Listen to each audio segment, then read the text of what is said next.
오늘 하나님 말씀 함께 살펴볼까요? 에베소서 3장 14절부터 19절까지입니다. 에베소서 3장 14절부터 19절까지 함께 살펴볼게요. 우리 함께 좀 봉독하면 좋을 것 같아요. 시작. 이러므로 내가 하늘과 땅에 있는 각 족속에게 이름을 주신 아버지 앞에 무릎을 꿇고 비노니 그의 영광의 풍성함을 따라 그의 성령으로 말미암아 너희 속사람의 능력으로 강건하게 하시오며 믿음으로 말미암아 그리스도께서 너희 마음에 계시게 하시옵고 너희가 사랑 가운데서 뿌리가 박히고 터가 굳어져서 능히 모든 성도와 함께 지식에 넘치는 그리스도의 사랑을 알고 그 너비와 길이와 높이와 깊이가 어떠함을 깨달아 하나님의 모든 충만하신 것으로 너에게 충만하게 하시기를 구하니라. 아멘. 하나님의 말씀입니다. 오늘은 그리스도께서 너희 마음에 계시게 하라라는 이 바울의 3장의 두 번째 기도 제목을 함께 좀 살펴보려고 합니다. 여러분 이민 생활하면서 누군가를 집으로 초대하신 적 있으시죠? 초대할 때 어떻게 좀 준비하나요? 청소도 하고 손님 맞을 준비를 하잖아요. 그죠? 뭐 가정마다 좀 다르겠지만 주요한 것은 이제 손님이 불편하지 않게 잠시 방문하는 것이지만 그래도 잘 지낼 수 있도록 배려하고 준비하는 것이 어떻게 보면 호스트로서 갖추어야 될 그것이죠. 근데 좀 입장을 좀 바꿔볼게요. 손님으로 오는 것이 아니라 아예 살러 올 때는 뭘 준비하시겠어요? 준비하는 게 좀 다를 거예요. 그죠? 분명히 사람이 하나 오는 건데 혹은 한 가정이 오는 건데 손님으로 올 때와 아예 살러 올 때는 완전히 다르죠. 왜 달라요? 목적이 다르기 때문에 그래요. 그래서 그냥 손님으로 올 때는 준비할 것이 그렇게 많지 않을 수 있지만 아예 살러 올 때는 가구도 새로 사야 되고 어떻게 보면 배치도 새로 해야 되고 가장 중요한 건 이제 마음가짐을 새롭게 해야 되잖아요. 그죠? 그죠? 계속 봐야 되는구나. 입장을 바꿔서 생각해 볼게요. 초대받은 사람 혹은 살러 들어가는 사람이 그 집에 머물기 위해서는 어떤 마음으로 그 집에 있어야 될까요? 왔는데 이런 거 있잖아요. 이런 멘트 되게 많잖아요. 내 집처럼 생각하세요. 근데 막상 왔는데 세상 불편해. 그죠? 편하게 계세요 하는데 하나도 안 편해. 그러니까 집안 분위기는 깔끔하고 모든 게 다 원비되어 있는 것 같은데 그렇게 마음이 불편한 집이 있어요. 근데 목사님 누추해요 라고. 근데 진짜 누추해요. 근데 그렇게 편해. 무슨 차이일까요? 환경 탓은 아닐 거라고 봐요. 저는 이 친밀함의 정도에 따라 느끼는 감정이라고 생각합니다. 방문, 거주, 그리고 그것에 맞는 어떤 환경과 준비, 이런 관점을 가지고 오늘 이 본문 말씀을 함께 살펴보기 원합니다. 에베소서에 담겨져 있는 기도 1장과 3장의 기도는 어떻게 보면 에베소서 전체를 지탱하는 기둥과 같아요. 1장에서 우리가 네 가지의 기도를 살펴봤습니다. 하나님 알게 해주세요. 하나님 주님께서 우리를 향한 그 부르심의 소망이 뭔지 알게 해주세요. 하나님 그 기업의 영광의 풍성함이 뭔지 알게 해주세요. 믿는 자들에게 베푸시는 그 능력을 알게 해주세요 라고 하는 이 1장의 네 가지 기도는요, 결국 하나님이 누구신가에 대한 바로 신학, 하나님을 아는 것, 이것이 무엇인지 기도로서 풀어내는 것이에요. 3장의 기도는 신학을 넘어 신앙으로서 우리가 이 땅 가운데서 하나님 백성으로서 어떻게 살아낼까를 기도하는 것이에요. 그래서 이 두 기둥이 너무너무 중요합니다. 이 기도가 여러분 삶 가운데 이루어지고 풀어져야 돼요. 예수를 믿는다면 예수 믿는 삶이 우리 삶 가운데 온전히 드러나야 되는데 기도를 통해서 하나님께서 그 일을 하시겠다라고 우리에게 말씀하시는 거예요. 그래서 3장의 기도 제목은 세 개입니다. 첫 번째로 성령으로 말미암아 우리의 속사람을 강건하게 해달라는 것이에요. 너무너무 중요한 기도입니다. 그리고 오늘 살펴볼 것은 믿음으로 말미암아 그리스도께서 우리 안에 너희 안에 계시게 하라고요. 그리고 앞으로 살펴볼 모든 성도들이 지식에 넘치는 그리스도의 사랑을 알고 그 사랑에 충만하신 하나님으로 충만해져라라고 하는 기도예요. 자, 우리 삶 가운데 이 기도들이 여러분 삶에 풀어지고 이 교회가 이 기도를 뚫어내어 이 땅 가운데 하나님이 하나님 되심이 드러나는 성도 되시길 예수 그리스도로 축원드립니다. 근데 제가요, 이 두 번째 기도를 살펴보면서 첫 인상, 그러니까 처음 이 문장을 읽었을 때 오는 어떤 생각은 물음표였어요. 왜 바울은 이 기도를 하지? 였어요. 다른 기도들은 어느 정도 납득이 됐는데 제 안에 몇 가지 생각들이 충돌이 일어났어요. 그러니까 교리적인 충돌이 조금 일어났어요. 왜냐하면 왜 이런 생각이 들었냐면 주님이 그리스도가 너희 안에 계시길 위해 기도하라라고 했는데, 자, 이 기도의 대상이 누구냐면요, 예배소 교회 성도들이에요. 불신자들이 아니라 이미 예수님을 믿고 있는 자들이에요. 제가 믿기로는 우리가 예수님을 구주로 영접하는 순간 주님이 우리 안에 계십니다. 임마누엘 하나님이 우리와 함께 하세요. 맞죠? 그런데 왜 계신 하나님에게 계시게 해달라고 기도하는가 였어요. 그게 의문점이었어요. 왜 이 기도가 필요할까 였어요. 또한 믿음으로 말미암아로 시작합니다. 이들이 믿음이 없나요? 아니요, 믿음이 있기 때문에 그리스도인이 된 거 아닙니까? 근데 믿음으로 말미암아 주님이 계시게 해달라고 기도하고 있어요. 그러면 바울이 지금 에베소 교회 성도들의 믿음을 폄하하고 있는가? 이들이 믿음이 없기 때문에 믿음을 달라고 기도하면 혹시 이들의 구원을 위해 기도하는가? 까지도 생각했어요. 아니, 당연히 구원받은 백성들 아닌가? 성도들 아닌가? 그런데 지금 바울은 이들의 구원을 위해서 기도하고 있는 것처럼 들리는 거예요. 여러분, 이 두 번째 기도를 제대로 이해하기 위해서는요, 구원이 무엇인지를 분명하게 알아야 돼요. 이 구원에 대해서, 구원론에 대해서 여러분 흔들리면요, 2단, 3단, 5단에게 다 흔들리는 거예요. 그래서 구원론, 교회론, 그리고 종말론적인 삶이 무엇인지를 여러분 정확하고 명확하게 알아야지만 이 마지막 때 흔들리지 않아요. 이건 조금 공부가 좀 필요합니다. 은혜로 믿음으로 구원받는다는 이 개념, 에베소서 1장부터 우리가 계속 살펴보면서 하나님의 그 경륜, 우리를 향하신 하나님의 계획, 우리를 어떻게 구원하여 주셨는가, 이 성삼위 하나님의 그 놀라우신 이야기들이 에베소서 곳곳에 묻어납니다. 어떻게 보면 이 구원에 대한 모든 내용이 함축하여 에베소서 1장과 2장과 3장에 담겨져 있다라고 할 수 있어요. 그래서 우리가 주요 다뤘던 주제가 뭐냐면 하나님의 은혜의 선물이에요. 값없이 주는 선물입니다. 근데 값없이 주는 것인데 실질적으로 하나님은 값을 지불한 것이에요. 그 아들을 죽임으로써요. 그런데 이 값없이 주는 은혜를 우리가 어떻게 취할 것인가? 오직 우리의 행동이 아니라, 행위가 아니라 믿음으로 구원을 얻는다는 놀라운 비밀들을 에베소서는 선포합니다. 그래서 은혜로 주어졌다, 믿음으로 주어졌다는 것이 무엇인지를 아는 건 너무너무 중요해요. 그런데 구원을 이해할 때 이 믿음과 은혜에 대한 개념뿐만이 아니라 몇 가지를 조금 더 보강해야지만 건강한 구원론을 이해할 수 있어요. 그 개념이 무엇이냐면, 조금 어려운 단어 좀 사용할게요. 칭의와 성화입니다. 칭의는 justification이라고 하는 단어를 사용하고요, 성화는 sanctification이라는 단어를 사용해요. 종교 언어라서 여러분 조금 어려울 수 있고 생소할 수 있어요. 그래서 교리 단어 하면 뭔가 고리타문하고 오늘은 굉장히 졸린 설교가 되겠구나 라고 예상할 수 있지만, 이 두 개념은 여러분 반드시 알고 계셔야 돼요. 이거 오늘 조금 말씀드릴게요. 그래야지만 바울의 이 두 번째 기도가 열려요. 자, 칭의는 문자 그대로 의롭다 칭하여 주셨다라는 거예요. 하나님께서 우리를 이제 더 이상 너희는 죄인이 아니고 외인도 아니고 저희 벌어진 존재가 아니라 사생아가 아니라 하나님의 자녀가 되었다, 내가 너를 의롭게 칭하였다라는 것이 칭의입니다. 자, 우리가 예수님을 구주로 영접하는 순간, 주님이 나의 왕이십니다, 나의 구원자이십니다라고 믿는 순간 즉각적으로 나의 신분이 바뀌어요.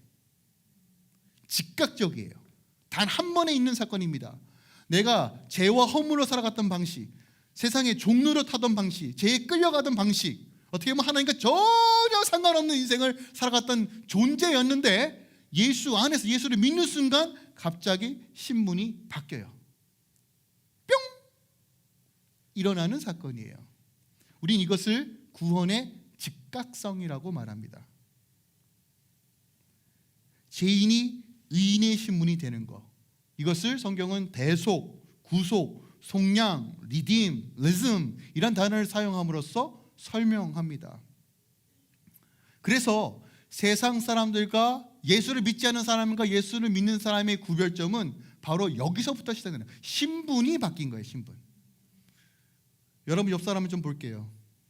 신분이 바뀐 사람처럼 보이십니까? 목사님 똑같은데요. 어떡하죠?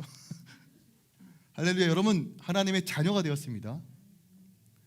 여러분 어마어마한 분이에요. 이걸 믿지 못하니까 늘 힘든 건데 하나님의 자녀가 되었다는 거, 이 놀라운 건세요. 그래서 여러분 이런 겁니다.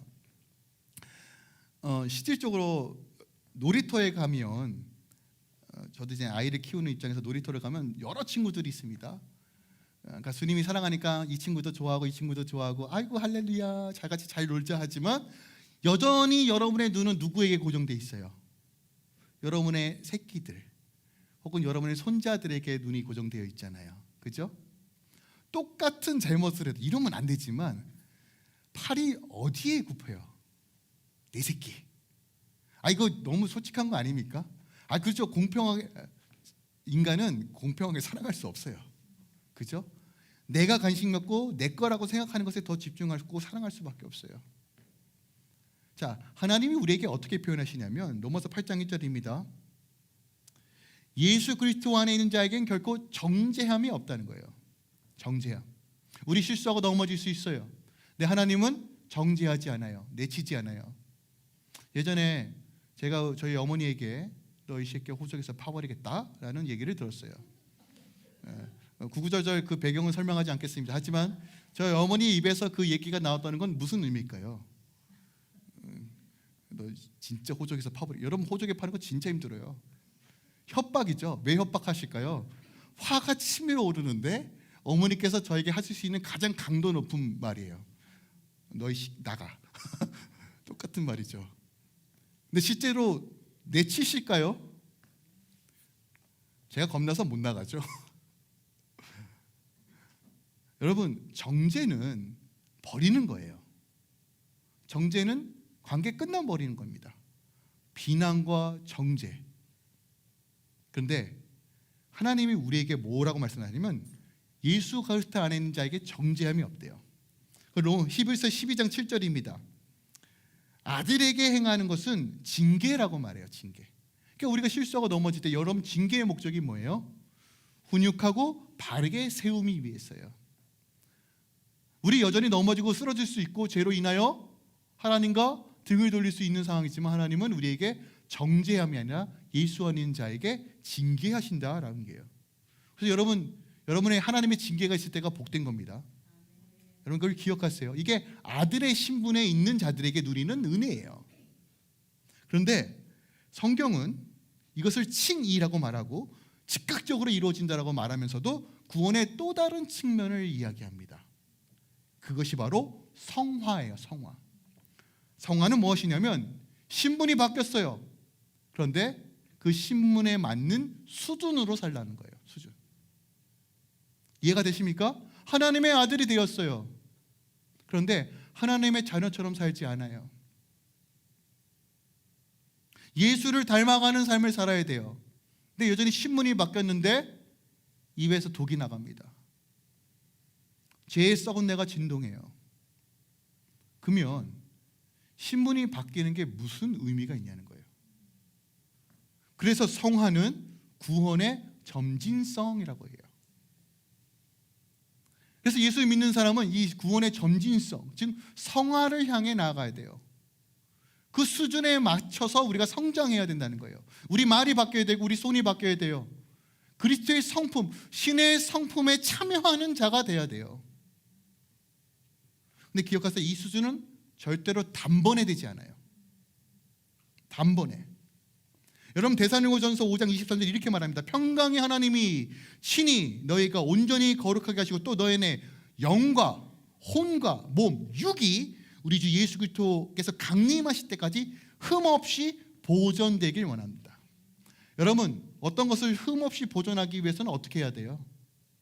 관리해야 돼요. 그죠?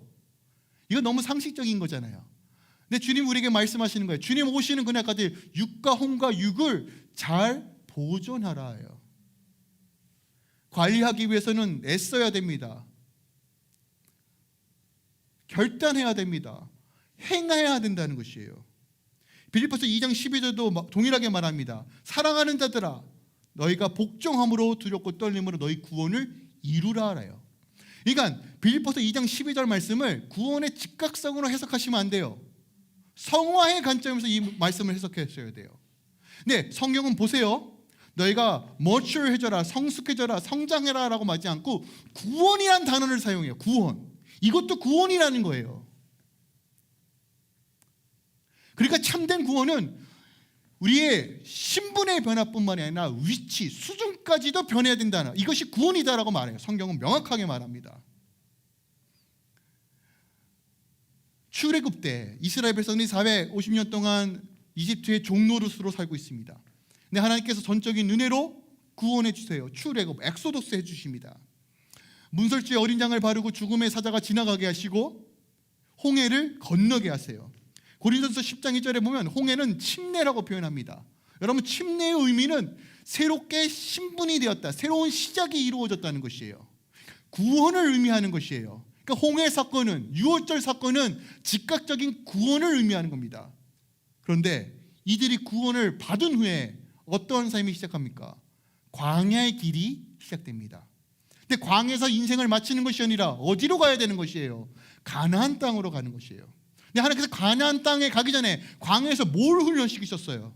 만나를 주시고 옷이 헤어지지 않고 기적과 이적을 행하시면서 하나님 말씀에 절대적으로 순종하는 법을 가르쳐 주셨어요. 그들이 성숙하고 성장하여서 마침내 가나안 땅에 들어가, 젖과 꿀이 흐르는 땅에 들어가. 실제 젖과 꿀이 흐르는 땅이 아니에요. 척박한 땅입니다. 그런데 주님이 함께 하심으로 왕의 통치를 풀어냄으로써 그 약속의 땅을 이루어가는 사명이 그들에게 주어졌는데 광야에서 죽는 세대들도 있었다고요. 왜요? 성화, 성숙의 단계로 가지 못하고 불평, 불만과 죄된 본성으로 나 이집트로 돌아갈래. 그 사람은 광야에서 다 죽었어요. 여러분 기억하세요. 하나님께서 우리에게 끊임없이 말씀하시는 건 뭐냐면 온전한 구원을 이루라예요. 구원의 즉각성, 구원의 정진성을 이야기합니다. 여러분 이 개념을 이해하셔야지만 두렵고 떨림으로 사는 것이 무엇인가, 우리가 자유함을 누리는 건 무엇인가를 이해하기 시작합니다. 다시 말씀드립니다. 구원은 그래서 한순간에 이루어지는 것이 아니에요. 성령 체험 몇 번 했다고 구원이 임하는 거 아니고요. 옛날에 과거에 이런 일이 있었어요. 막 삐까뻔쩍 간증한다고 여러분 구원이 임하는 게 아니에요. 옛날에 과거의 은혜에 취해서 평생을 살아가시는 안타까운 분들이 계세요. 지금 하나님과 동행하는 거예요. 지금 구원을 경험하는 것이에요, 여러분. 정말로요. 주님이 나의 왕 되시고 주 되실 때 구원이 즉각적으로 이루어집니다. 놀라운 사건이에요. 그런데 하나님은 거기서 멈추지 말라라고 얘기합니다. 더 깊어져야 돼요. 폭풍이 몰아치고 비바람이 물어치는데 쓰러지는 나무들은 뿌리가 깊지 못한 것입니다. 그래서 속사람의 강건함과 오늘 기도는 연결되어 있어요. 여러분 한 가지 질문해 볼게요. 여러분은 의인입니까? 죄인입니까? 왜 죄인이에요? 주님께서 죽으셨고 버렸는데.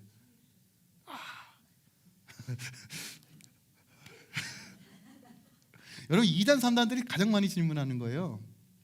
너 의인이니까 죄인이야? 의인이요. 너 하는 꼴 봐라. 네가 무슨 의인이야? 그런가요? 죄인이면 뭐야? 그럼 십자가 사건은 뭐야? 여러분 그래서 이 두 가지를 다 이야기하시는 거예요. 그리스도의 그 보혈로 우리가 의인 되었어요. 그건 전적인 하나님의 은혜의 선물이에요. 그러나 여전히 거룩을 향해 죄와 싸우는 죄인입니다요. 그래서 이 두 가지 개념을 정확하게 이해하지 않으면 이단들이 쿡 찌르면 다 넘어가는 거예요. 그런가? 그래서 은혜 없이는 살아갈 수 없어요. 끊임없이 죄와 싸우지만 거룩을 향해 싸우는 이 삶, 이것을 오늘 에베소서 4장 13절 14절은 이렇게 표현합니다. 우리가 다 하나님의 아들을 믿는 것과 아는 일에 하나가 되어 온전한 사람을 이루어 그리스도의 장성한 분량에 충만한 데까지 이르리니 이는 우리가 보세요, 이제부터 어린아이가 되지 아니하며 사람의 속임과 간사함의 유혹에 빠져 온갖 교훈의 풍조에 밀려 요동하지 않게 하려 함이라 하여. 그러니까 바울이 이 세 가지 기도를 선포하고 중보하는 목적은 바로 이 4장 13절과 14절 말씀 때문에 그래요. 마지막 때일수록 미혹이 심하고 거짓된 신앙체계가 판을 칠 겁니다. 우리가 금요일날 땅 짐승에 대해서 살펴봤지만 예수님처럼 행동하고 용처럼 말하고 있는 이 거짓된 세계, 적그리스도의 세력들이 어마어마하게 우리 삶을 흔들 겁니다. 예수를 잘 믿는 것 같아서 정말 저 사람 믿음이 참 좋아해도 결정적일 때 넘어지는 사람이 많을 거예요. 여러분, 성장하셔야 되며 이거는 그냥 옵션이 아닙니다. 필수예요. 예수를 닮아가는 삶, 예수 안에 거하는 삶. 그래서 구원을 조금 정리해 보면 우리가 예수를 믿는 믿음으로 죄인에서 의인이 되었어요. 신분의 변화가 이루어졌지만 신분의 변화만큼 그 자격이 주어져야 된대요. 우리가 성장해야 됩니다. 그 수준을 맞춰야 돼요. 일평생 주님 바라보면서. 그래서 바울이 우리가 초소와 성전으로 지어져 간다라고 얘기하는 거예요. 우린 계속 지어져 가는 거예요. 주님 오실 때까지요. 여러분, 이 방향을 놓치지 마세요. 거룩을 향해 걸어가세요. 씨름하세요. 여러분, 다른 거 씨름하지 마시고 내가 하나님을 향해 더 거룩해지겠다고 서로 경쟁하시는 건 좋은 거예요. 우리 함께 거룩해집시다. 자, 이 관점을 가지고 오늘 기도로 들어가겠습니다. 믿음으로 말미암아 그리스도께서 너희 마음에 계시게 하시옵고요. 여기서 계시다라는 이 단어는요, 일시적으로 방문하는 그런 개념이 아니라 완전히 정착하다라는 의미입니다. 이건 하나님의 뜻이기도 해요. 출애굽기 29장에 하나님께서 내가 이스라엘 백성들을 구원한 건 내가 너희 중에 거하기 위해서다라고 말합니다. 하나님의 평생 소망은, 기대감은 주님이 원하시는 것은 우리와 함께 거하는 삶을 사는 거예요. 여러분, 죽어서만 가는 그 하나님의 나라에서 거하는 것이 아니라 지금 이곳에서 주님이 우리와 함께 거하길 원하세요. 바리새인들이 예수님께 물었어요. 하나님 나라 어디 있습니까? 주님이 누가복음 17장 20절 이하에 그 하나님의 나라는 너희 안에 이미 임하였다라고 말해요. 근데 여전히 하나님을 객처럼 방문만 하시는 상태로 여러분 살지 말라는 거예요. 주님이 거하시는 삶을 살라는 거예요. 그 기도가 바로 오늘 이 바울의 3장의 두 번째 기도의 핵심이라는 것입니다. 내 삶에 주님으로 충만한 삶. 근데 여러분, 실질적으로 주님이 방문만 하셔도요, 엄청난 위로와 격려와 그 능력과 영광을 맛봐요. 그런데 여러분, 그 영광의 주님을 늘 경험한다, 여러분, 그것보다 더 큰 확신과 소망과 영광은 없어요. 이거 진짜 주님께서 주시길 원하시는 거예요. 다시 말씀드립니다. 과거의 영광에, 과거의 은혜에 머물지 마세요. 성장하고 더 깊어지셔야 돼요.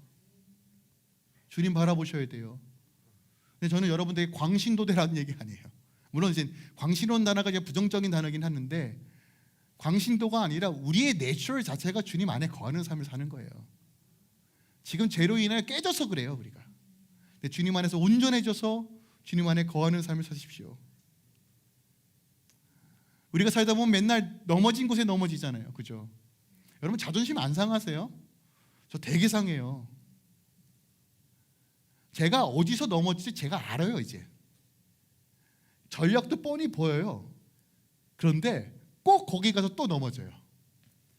그런데요, 이게 주의 은혜가 막 충만하고 주님과 가까이 하면 바로 일어서서 주님께로 돌이키는데, 조금만 무디잖아요. 그러면 타협을 해요. 어차피 이거 연약한 거 나도 알고 주님도 아시잖아요. 하나님 긍휼히 여겨주세요. 근데 기억하세요? 귀신들도 알아요. 왜 걔네들은 무시하냐고요? 여러분, 영적 자존심이 회복되어져야 돼요. 그런데 우리가 징계의 관점에서 여러분 넘어져도 다시 일으켜서 주님께로 다가면 돼요. 두 팔 벌려 주님께서 기다리고 계세요. 그러면서 점점점 주의 처소로서 세워져 가는 삶, 그 기도가 바로 오늘 기도의 핵심입니다. 자, 그렇다면 우리가 질문해야 돼요. 목사님, 이 개념 알고 있어요. 그래요, 주님이 내 안에 거하셔야 돼요. 근데 진짜 안 되는데 왜 안 되는 거예요? 왜 안 될까요? 12년, 22년, 30년 시행한 생활도 이거 왜 안 될까요? 왜? 그 해답을 친절하게 우리 주님께서 또 가르쳐 주셨어요. 우리 주님 정말 기가 막히신 우리 주님. 그게 바로 씨 뿌리는 자의 비유예요. 씨 뿌리는 자의 비유. 마태복음 13장, 마가복음 4장, 누가복음 8장에 기록되어 있는 씨 뿌리는 자의 비유예요. 마태복음 13장 이하 우리 함께 읽어볼까요? 13장입니다. 시작. 예수께서 비유로 여러 가지를 그들에게 말씀하여 이르시되 씨를 뿌리는 자가 뿌리러 나가서 뿌릴새 더러는 길가에 떨어짐에 새들이 와서 먹어버렸고 더러는 흙이 얕은 돌밭에 떨어짐에 흙이 깊지 아니하므로 곧 싹이 나오나 해가 돋은 후에 타서 뿌리가 없으므로 말랐고 더러는 가시 떨기 위에 떨어짐에 가시가 자라서 기운을 막았고 더러는 좋은 땅에 떨어짐에 어떤 것은 100배, 어떤 것은 60배, 어떤 것은 30배의 결실을 하였느니라. 귀 있는 자는 들으라 하시니라. 자, 귀 있는 자는 들으라. 이거 교회에게 하시는 말씀이에요. 우리가 들어야 됩니다. 조금 더 이제 적나라하게 하면 귀때기를 열어서 꼭 들어야 되는 말씀이에요. 반드시 기억해야 되는 거예요. 자, 농부가 씨를 뿌립니다. 길가에도 뿌리고 돌밭에도 뿌리고 그리고 가시 떨게 있는 밭에도 뿌리고 좋은 밭에서 뿌립니다. 자, 이것이 무엇을 의미하는가 제가 굳이 설명하지 않아도 마태복음 13장에 예수님께서 다 해석을 해놓았어요. 그럼에도 불구하고 이 말씀이 굉장히 중요한 이유를 제가 말씀드릴게요. 자, 오늘 이 본문 말씀 마태복음 13장을 이해하기 위해서는 당시 이스라엘 백성들의 행했던 농사법과 그 팔레스타인 지역에 있었던 기후를 이해하는 것이 굉장히 중요합니다. 자, 씨를 뿌린다라고 말합니다. 이 씨는 하나님의 말씀을 상징하는데 씨를 뿌려요. 근데 혹시 여러분들 농사 지어 보신 적 있으세요? 어르신들은 경험 있을 거예요. 농밭에서 씨를 뿌리나요? 씨를 심나요? 심어요. 우리는 심습니다. 저 이래봬도 해봤습니다. 장화 신고 너무 곱게 생겨서 그렇게 저 다 해봤어요. 밤도 따보고 벼도 심고 농사에도 해보고 쥐똥도 치워보고 사슴똥도 치워보고 다 해봤어요. 그렇게 안 보시지만 했어요. 근데 우리의 개념은 자 보세요. 땅을 파서 씨앗을 심고 덮는 심는 개념이에요. 근데 뿌린대요.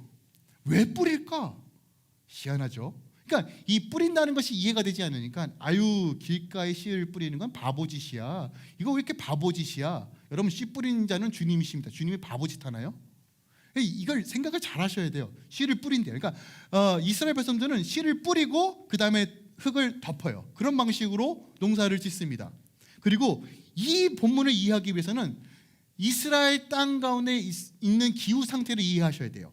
이스라엘은 1년에 2번 비가 옵니다. 10월달, 11월달을 이른 비라고 얘기하고 3월달, 4월달을 늦은 비라고 얘기합니다. 그래서 10월달, 11월달에 비가 온 후에 2주에서 3주가 지나면 땅이 어느 정도 축축해져 있는 상태에서 씨앗을 뿌립니다.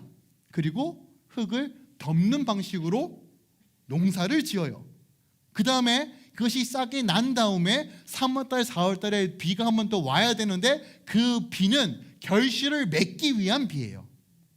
그러니까 비가 와야지만 열매를 맺고 주렁주렁 맺죠. 그러니까 비가 3, 4월달에 안 오면 열매가 쪼그라들거나 열매가 없을 확률이 높습니다. 그래서 이른 비와 늦은 비가 매우 중요하고 그 비가 주는 영적인 의미가 달라요. 자, 그래서 5월달부터 10월달까지는 비가 안 옵니다. 비가 안 오면 어떻게 될까요? 가뭄이 일어나면 어떤 일이 벌어질까요? 땅이 갈라지겠죠. 쩍쩍쩍 갈라집니다. 그러니까 이렇게 이해하셔야 돼요. 그전에는 씨를 뿌리던 장소였어요. 그런데 5월달부터 10월달까지 비가 안 오니까 보통 들판과 구분이 안 되는 거예요. 그러면 사람들이 지나갈까요? 안 갈까요? 가죠. 한국은 이렇게 논밭을 만들어서 여긴 배밭, 여긴 참외밭 이렇게 다 구분을 짓잖아요. 아니요. 이스라엘 땅은 그게 구분이 어려웠다고요. 왜요? 비가 하도 안 오니까 다 쩍쩍쩍 갈라져서 그냥 사람들이 지나갔다는 거예요. 마태복음 12장에 보면요, 제자들이 밀밭을 지나갔다고 표현하고 있어요. 여러분 이게 상식적으로 이해가 됩니까? 아니 남의 밭을 왜 지나가냐고요? 길도 아닌데. 그러니까 그런 인식이 있었다고요. 그러니까 길이 만들어진 거예요. 씨앗을 뿌렸던 그 밭인데 비가 안 오니까 그냥 길이 만들어진 곳이에요. 자, 이렇게 이해했을 때 보세요. 첫째, 길가에 뿌려진 씨를 한번 해석해 보겠습니다. 자, 아무나 천국 말씀을 듣고 깨닫지 못할 때 악한 자가 와서 그 마음에 뿌려진 것을 빼앗아 간다라고 예수님께서 해석해 주셨습니다. 그러니까 길가에 뿌려진, 마음이 길가 같다는 것은 뭐냐면 말씀이 들어와도 누군가 빼앗아 간대요. 마가복음과 누가복음은 사탄이 그걸 가져간다라고 표현합니다. 그러면 길은 무엇을 의미할까요? 사람들이 지나간 자리를 의미합니다. 인본주의를 의미하는 거예요. 인간의 지식, 인간의 방식, 인간의 고집, 인간의 의, 내가 주인된 삶으로 걸어갔던 그 모든 것들이 바로 길가입니다. 그래서 자기 고집이 강한 사람은 하나님 말씀 안 들어갑니다. 무슨 예수. 내가 삶의 주인이지. 내가. 여러분 사단의 전략은 나에게 집중하는 거예요. 나에게. 아니 마음이 완악한데 어떻게 은혜가 있습니까?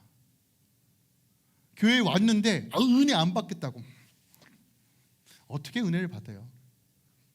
근데 그럼에도 불구하고 하나님께서 침노하시는 분도 계시지만 여러분 이 길가의 의미를 되새겨보세요. 그래서 자기 생각이 많은 사람들, 어떻게 보면 이렇게 표현해서 조금은 송구스럽지만 똑똑하신 분일수록 예수 믿는 게 진짜 힘들어요. 그렇다고 여러분들이 무식하다는 얘기 아니에요. 오해하시면 안 돼요. 오해하시면 안 되는데, 그러니까 자기 성취가 강하신 분들이 은혜 받는 게 그렇게 힘들어요. 그래서 여러분들 마음에 궁핍함이 임하고 마음이 말랑말랑해지는 건 정말 복된 거예요. 상하고 통회하는 마음을 주께서 내치지 않으세요. 팔복에 뭐로 시작합니까? 심령이 가난한 심령이. 여러분, 여러분의 심령이 가난하게 예수부터 축원드립니다. 두 번째 돌밭이에요. 돌밭. 여러분 돌밭이라고 하니까 목사님 무슨 돌밭에 씨앗을 뿌려요. 네, 이스라엘 땅에서 돌밭은 그런 돌밭이 아니에요. 겉으로 보기에는 멀쩡한 흙밭으로 보입니다. 근데 그 밑에 돌이 있는 거예요. 돌이. 그러니까 보세요. 13장 20절 21절 주님께서 이렇게 해석하셨는데 보세요. 돌밭에 뿌려진 것은 말씀을 듣고 즉시 기쁨으로 받아요. 그죠? 흙에 뿌려졌으니까 기쁨으로 받아들이죠. 오 할렐루야, 하나님 너무 좋아요. 그런데 그 속에 뿌리가 없어 잠시 견디다가 뭐로 인해요? 여러분 말씀으로 말미암아 환난과 박해가 있어요. 이상하지 않아요? 말씀 때문에 환난과 박해가 있는데요. 그 무슨 얘기냐면 뿌리를 내리다가 뭐에 부딪히는 거예요? 얼마 못 가서 돌이랑 부딪히는 거예요. 내 안에 돌 때문에, 여러분 우리 안에 있는 그 돌 때문에 말씀이 못 들어가요. 그럼 뭐예요? 주님이 거하고 싶어도 그 돌 때문에 안 되는 거예요. 이 돌이 불편한 말씀 내칩니다. 좋은 말씀도 많고 저 목사님 들으니까 막 위로가 돼. 불나방처럼 다 돌아다녀요.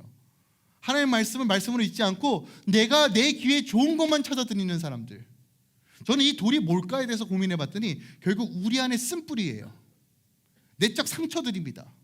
내 고집들이에요. 내 기질들이에요. 이것 때문에 주님이 거하고 싶어도 그 말씀이 내 안에, 육신이 말씀이 되어 오신 예수께서 내 안에 거하고 싶어도 안 되는 거예요. 다 튀겨져 나가요. 오늘 본문 말씀에 보세요. 뿌리가 없으니 견디지 못한다요. 마가복음에 보면요 해가 뜬다라고 표현합니다. 근데 이 해는요 여러분 사막의 태양빛이 아니에요. 일상으로 뜨는 해입니다. 일상적인 그 해에도 뿌리가 말라 시든다는 거예요. 왜요? 말씀이 깊지 못하니까. 주님이 우리 안에 내주하지 않으니까. 그래서 여러분, 예수 믿는다는 것은요, 내 안에 내적인 치유가 온전히 이루어짐을 기도하고 간구하셔야 돼요. 하나님 치유하시는 분입니다, 여러분. 하나님, 지금 내 기질은 그렇고 내 성품도 그렇고 이렇게 자기 연민에 빠져서 그냥 고생하시는 분이 계세요. 아니요, 하나님 치유하시는 분이에요. 하나님 여러분 치유하길 원하십니다. 여러분의 내면을 새롭게 하길 원하세요. 영이 강건해지길 원하십니다. 여러분의 혼이 강건해지길 원하세요. 예수 그리스도의 이름 안에서 우리가 함께 씨름하면서 주의 보혈로 내 안에 채우고 주의 생명 내 안에 채워지면 내 안에 온전함이 임하는 것이에요. 여러분의 돌을 치우고 주의 십자가로 나아갈 때 하나님의 역사가 나타나는 것이에요. 세 번째, 가시떨기 밭입니다. 여러분, 이 가시떨기 밭은 좋은 밭이에요. 왜요? 돌이 없어요. 돌이 없습니다. 그러니까 심는 대로 싹이 나고 줄기가 나고 자라는 것이에요. 근데 문제가 뭘까요? 이 가시떨기나 다른 것도 함께 심겨진 거예요. 그래서 주의 말씀이 자라는데 어디까지 자랍니까? 가시떨기와 마주하기 전까지 자라는 거예요. 그러니까 성장을 하다가 멈추는 겁니다. 기억하세요. 이 가시떨기나무 밭은 좋은 밭입니다. 그런데 다른 것과 함께 심겨진 거예요. 누가복음에 보니까 말씀을 이렇게 해석했어요. 누가복음에는 세 가지 형태로서 이 가시떨기가 무엇인지를 설명하는데, 첫 번째로 먹고 마시는 이 염려가 바로 이 가시떨기다라고 표현합니다. 예수를 믿어도 여전히 먹고 마시는데 걱정하죠. 물론 이 걱정이 어떻게, 야 이거 진짜 쉽지 않아요. 인플레이션, 재정적인 압박, 먹고 마시는 거 누구나 걱정하지 않은 사람이 없죠. 진짜 돈 걱정 안 하고 평생 살고 싶습니다. 하나님 진짜 빚 하나 없이 살고 싶습니다. 이거 우리 기도 제목 중에 하나 아닙니까? 근데 그거 아시죠? 빚이 청산돼도 또 걱정해요. 누가 뺏어가면 어떨까? 이게 우리의 염려 아닙니까? 기억하세요. 이 염려가, 먹고 마시는 이 근심 걱정이 가시떨기다라고 얘기합니다. 또한 두 번째, 재물의 유혹에 대해서 누가복음은 얘기합니다. 돈. 그놈의 돈, 놈이라고 표현해서 그것의 돈. 그리고 세 번째, 즐거움이 가시떨기라고 해요. 쾌락, 즐거움. 우리가 엔터테인먼트를 즐기고 이런 것들, 여러분 우리 안에 유익이 될 수 있어요. 이거 하지 말라는 얘기가 아닙니다. 근데 문제는 이것이 목적이 되는 순간, 여러분 돈이 많아지면 사람들은 자연스럽게 엔터테인먼트에 빠져요. 돈 쓸 때를 찾습니다. 카지노를 찾죠. 여러분, 우리 안에 즐거움을 누리는 건 중요합니다. 하지만 이것이 목적이 되고 쾌락이 목적이 되는 순간 그 떨기가 여러분의 성장을 막는다는 것이에요. 명예, 욕심, 걱정, 음란함, 분노, 그 쾌락이 여러분들의 성장을 막고 주님이 우리 안에 거하시는 삶을 막는다라고 누가복음에 기록되어 있어요. 그러므로 우리 안에 재해 모양이라도 버리라고 말하는 이 말씀을 기억하셔야 돼요. 하나님을 사랑하는 방식이 아니라 세상을 살아가는 방식들이 우리 안에 역사할 때 과감하게 내칠 줄 알아야 한다는 거예요. 내 성격과 기질이 그런데 내 성격, 여러분 이걸 합리화하지 마세요. 제발. 네 번째, 좋은 밭입니다. 좋은 밭. 기가 막히죠. 심는 대로 30배, 60배, 100배. 우리 이것만 봐요. 자기 마음밭을 그러니까 점검하지 않고 무조건 하나님 30배, 60배, 100배. 기억하세요. 마음밭부터 점검하셔야 돼요. 손님 맞을 준비가 아니라 거하실 준비를 하셔야 된다고요. 그러면 이 마음밭, 좋은 밭은 뭘까? 누가복음 8장 9절입니다. 우리 함께 읽을까요? 누가복음 8장 9절. 시작. 좋은 땅에 있는 것은 착하고 좋은 마음으로 말씀을 듣고 지키어 인내로 결신하는 자다. 자, 좋은 땅의 세 가지 조건이 뭐예요? 말씀을 듣고 지키어 인내하며 결실하는 자예요. 자, 이게 뭘까요? 바른 지식, 바른 관계, 바른 열매예요. 모르시면 지난주 설교 들으시면 돼요. 성경은 늘 동일한 걸 얘기합니다. 말씀을 듣고 지키는 거, 주님이 나의 왕이심을 인정하고 주의 말씀을 순복하고 순종하며 나가는 거, 이것이 좋은 땅이에요. 그리고 여러분 인내하는 게 좋은 땅이에요. 하나님 왜 싹이 안 나요? 그 아이들 특징이죠. 씨앗을 심고요 매일 흙을 파요. 싹이 났나 안 났나? 아니 씨앗도 놀래겠어. 아유 좀 그만 좀 열어 제껴. 인내해야 되잖아요. 땅도 다지고 기다려야 돼요. 그리고 언제까지요? 열매 맺을 때까지. 여러분 신앙의 뿌리가 깊어지고 주님이 내 안에 거하시는 것이 점점 확정되어지고 이루어지면요 일상에 떠오르는 햇살은 나를 태우는 것이 아니라 나를 성장시키는 에너지가 됩니다. 일상에서 몰아치는 바람과 비는 나를 넘어뜨리고 나를 무너뜨리는 요소가 아니라 나를 더 깊이 뿌리를 내리는 요소가 되는 거예요. 여러분 이 비밀들이 좀 보이셨으면 좋겠어요. 하나님 내 이것 때문에 왜 이런 일이 일어납니까? 여러분 주님이 내 안에 거하는 순간 이 모든 것들이 나에게 자양분이 된다고요. 말씀을 정리합니다. 우리가 전적인 십자가의 은혜로 구원을 얻었어요. 주님의 자녀가 되었습니다. 놀라운 사건이에요. 네, 여러분 기억하세요. 성경은 구원의 완성을 향해 나아가라고 말합니다. 믿음으로 반응하라고 얘기해요. 주님이 거하시는 삶을 추구하라는 거예요. 여러분 더디 갈 수 있어요. 맞아요. 그래도 주님이 내 안에 거하는 삶, 그 거룩한 삶을 추구하세요. 주님 오시는 그날까지 함께 걸어가자는 거예요. 함께. 우리가 접분집어되어서 서로를 향해 중보하며 기도하며 나아가는 삶이 너무 귀합니다. 정말 믿음이 좋은 것 같은데 믿음이 꺾여 있는 사람들을 봅니다. 안타깝죠. 근데 저는 그들을 위해서도 중보해 주시고 특히 우리 다음 세대들에게 하나님 우리 다음 세대들 안에 있는 돌을 치워주시고 하나님 진짜 깊은 신앙 세상이 뭐라 그래도 담대하게 우리 하나님의 이름을 선포할 수 있는 세대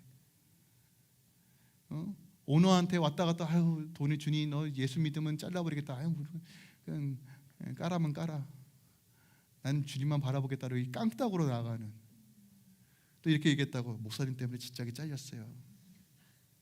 그러면 나랑 같이 철하고 기도하면 돼. 얼마나 좋아. 내가 먹여줄게. 우리 아내한테 허락은 안 받았지만 할렐루야. 여러분 제발 지금 이 깡따구가 필요해요.